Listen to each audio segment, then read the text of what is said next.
Tavuzdaki T.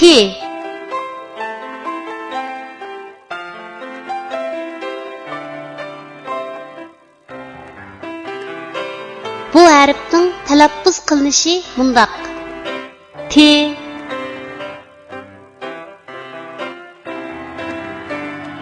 Endi bu harfni o'z ichiga olgan misollarni ko'rib o'tamiz. T'ning beshidan olinadigan shakli. Misol: to'shqan. T'ning bosh va oyog'idan olinadigan shakli. Misol: kaptar. T'ning oyog'idan olinadigan shakli. Misol: it. T'ning ayrim shakli. Misol: put.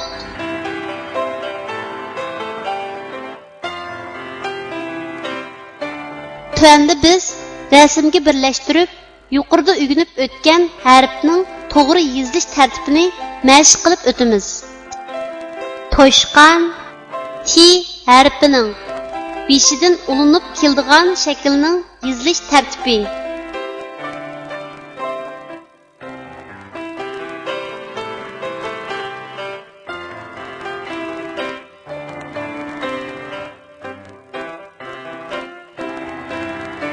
Kaptar T harfining bosh va oyog'idan ulinib keladigan shaklning yozilish tartibi.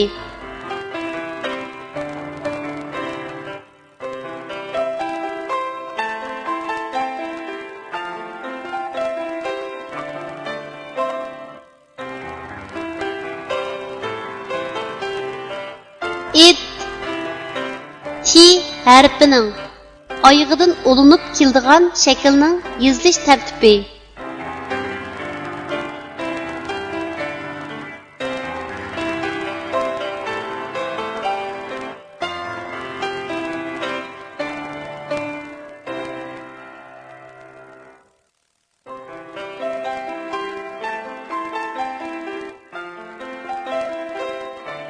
Put T harfining ayrim shaklining yozilish tartibi.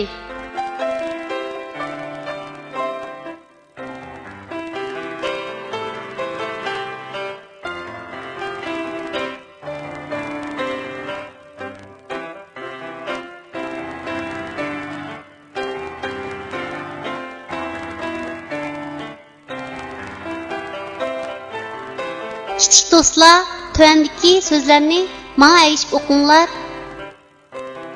T A ta at tat a ta ata ta na tana.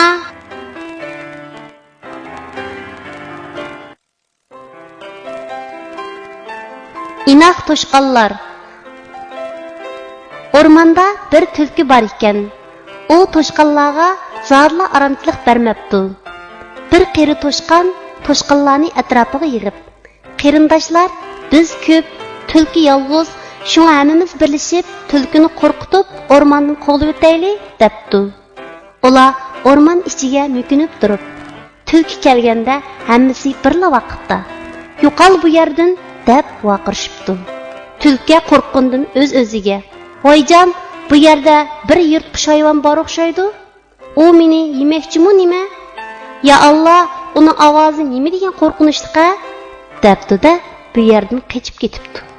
Shuningdan keyin tulki bu o'rmonga oyoq bosmas bo'pti.